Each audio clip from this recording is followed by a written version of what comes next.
Good morning students. जैसे हमने अभी पिछले वीडियो पढ़ा था यूनिट सेल के बारे में, आज हम बात करेंगे टाइप्स ऑफ यूनिट सेल के प्रकार। तो आज का जो हमारा टॉपिक है वो है टाइप्स ऑफ यूनिट सेल। जैसा हमने पहले पढ़ रखा था, unit cell is the simplest या smallest unit of the crystal lattice which when extended in 3 dimension या which when extended in all directions give the entire crystal. तो यूनिट सेल कितने प्रकार के होते हैं? सबसे पहले यूनिट सेल को यहाँ पर जो है क्यूब की फॉर्म में रिप्रेजेंट किया गया है। किसकी फॉर्म में रिप्रेजेंट किया गया है? क्यूब की फॉर्म में। अब आप कहेंगे साहब क्यूब क्या होता है? क्यूब, आप जब लूडो खेलते हैं तो उसकी जो डाइस होती है उसका जो शेप होता है वो क्यूब का होता है। आपने देखा होगा जो लूडो का जो डाइस होता है उसमें 6 नंबर खुलते हैं, यानी जो क्यूब है उसके कितने फेस हैं? उसके 6 फेस हैं।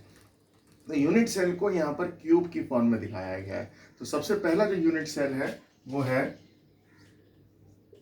Simple cubic unit cell. क्या है? Simple cubic unit cell. तो सिंपल क्यूबिक यूनिट सेल या सरल घनीय एकक कोष्टिका, सिंपल क्यूबिक यूनिट सेल। इसकी खासियत क्या है? इसकी खासियत है कि जब constituent particles are present only at the 8 corners, only at 8 corners. जो कॉन्स्टिट्यूएंट पार्टिकल्स हैं वो कहाँ मौजूद हैं? केवल 8 कॉर्नर्स पर। 8 कॉर्नर्स कहाँ से आए आप देखेंगे जरा। मैंने अभी आपको बताया यूनिट सेल का रिप्रेजेंटेशन किसकी फॉर्म में है? क्यूब की फॉर्म में। तो क्यूब कैसे बनेगी देखिए, पहले एक स्क्वायर बनाइए, स्क्वायर बन गया। एक इसके साइड से नीचे एक स्क्वायर बनाइए,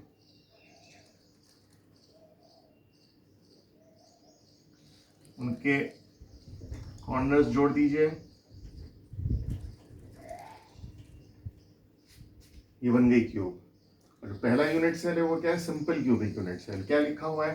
particles are present only at 8 corner, यानी इसके 8 कोनों पर कॉन्स्टिट्यूएंट पार्टिकल्स मौजूद हैं। तो 8 कॉर्नर्स क्या हुए?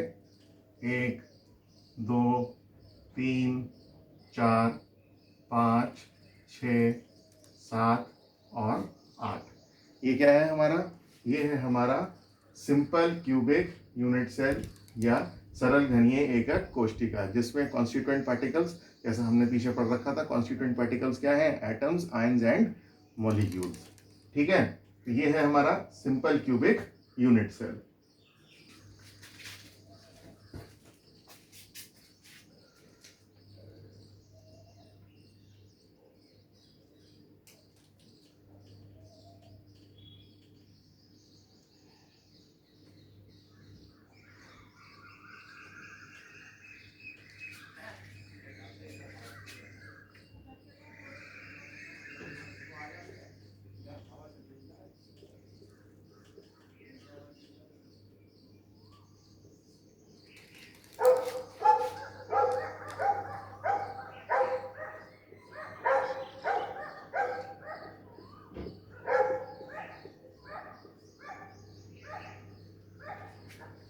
जो सेकंड टाइप का यूनिट सेल हमने पढ़ना है वो है हमारा face centred cubic unit cell. Face centred cubic unit cell, short में इसको FCC भी लिखा होता है। इसके लिए FCC का मतलब face centred cubic unit cell, Hindi में फलक केंद्रित एकक कोष्टिका।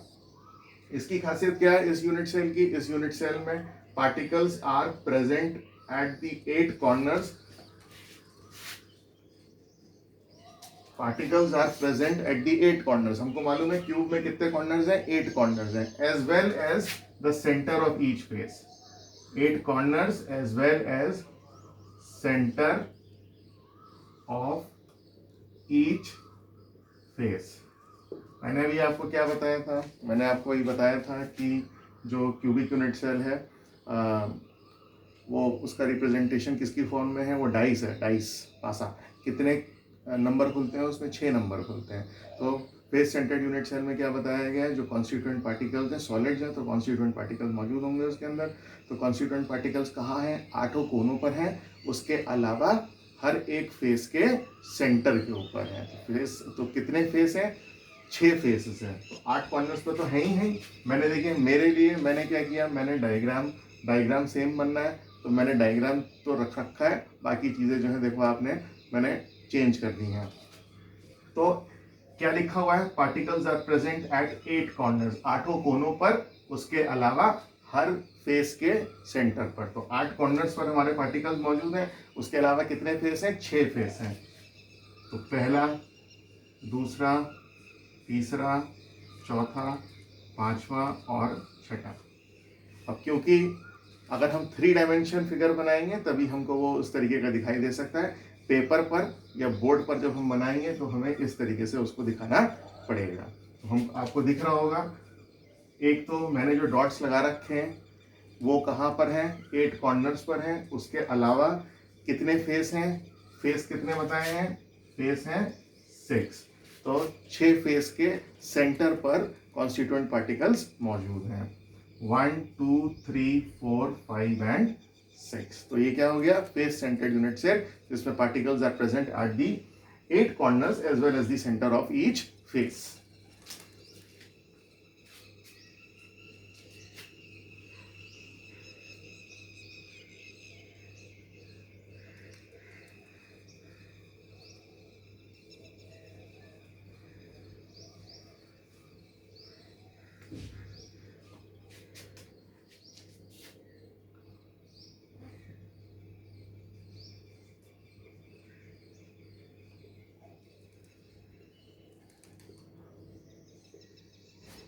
अब आया हमारा body centred unit cell, body centred cubic unit cell यानी BCC। ठीक है, हिंदी में अंतर केंद्रित एकक कोशिका, अंतर केंद्रित एकक कोशिका, body centred cubic unit cell. तो यूनिट सेल है तो क्या बनेगा? क्यूब बनेगा, और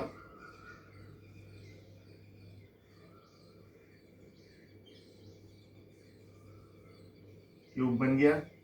बॉडी सेंटर्ड यूनिट सेल की खासियत क्या है? Particles are present at the 8 corners as well as centre of body. कहाँ मौजूद है? 8 कॉर्नर्स पर मौजूद है as well as centre of body. तो 8 कॉर्नर्स 1 2 3 4 5 6 7 8, 8 कॉर्नर्स पर है, उसके अलावा बॉडी के सेंटर पर है। This is the centre of body. तो सच यूनिट सेल, इस यूनिट सेल को हम क्या बोलते हैं? बॉडी सेंटर्ड यूनिट सेल, अंतः केंद्रित एकक कोशिका, जिसमें पार्टिकल्स कहाँ पर हैं? Particles are present at the 8 corners as well as centre of the body. ठीक है, तो अभी हमने क्या पढ़ा? अभी हमने 3 इंपॉर्टेंट यूनिट सेल्स के बारे में, टाइप्स ऑफ यूनिट सेल्स पढ़े, जिसमें नंबर 1 जो था वो था हमारा simple cubic unit cell, number 2 जो था वो था हमारा face centred cubic unit cell, और नंबर 3 जो था वो था हमारा body centred cubic unit cell.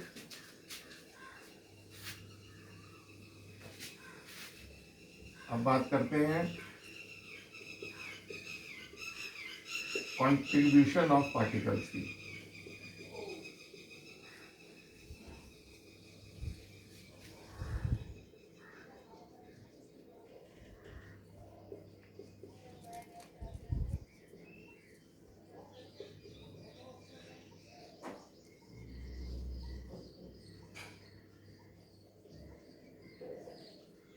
Contribution of particles present in unit cell. ये जो पार्टिकल्स हैं इनका कंट्रीब्यूशन का मतलब मैंने आपको बता रखा है कि जो क्रिस्टल लैटिस है, क्रिस्टल लैटिस क्या है? जब ढेर सारे यूनिट सेल्स को हम जोड़ देते हैं तो हमें क्या मिल जाती है? क्रिस्टल लैटिस मिल जाती है, क्योंकि यूनिट सेल क्या है? उस क्रिस्टल लैटिस की सबसे स्मॉलेस्ट यूनिट।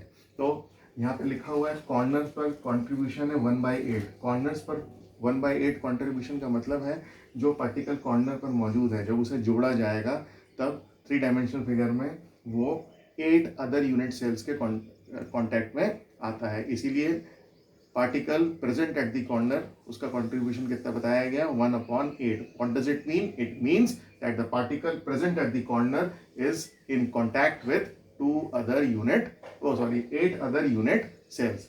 तो फेस पे कंट्रीब्यूशन कितना बता रखा, 1/2. इसका मतलब है the particle present on the face is in contact with 2 other unit sales. Body centre पे कंट्रीब्यूशन है 1.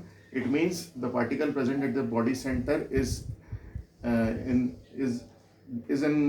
किसी के कांटेक्ट में नहीं है. जो बॉडी सेंटर पर है वो किसी के बॉडी के सेंटर में, उसका किससे कांटेक्ट होगा, इसलिए उसका कंट्रीब्यूशन क्या बताया गया है, 1 बताया गया है. ये 1 इसलिए ये कंट्रीब्यूशन हमें इसलिए पता होना चाहिए क्योंकि इसके ऊपर बोर्ड में 1 मार्क का क्वेश्चन आता है.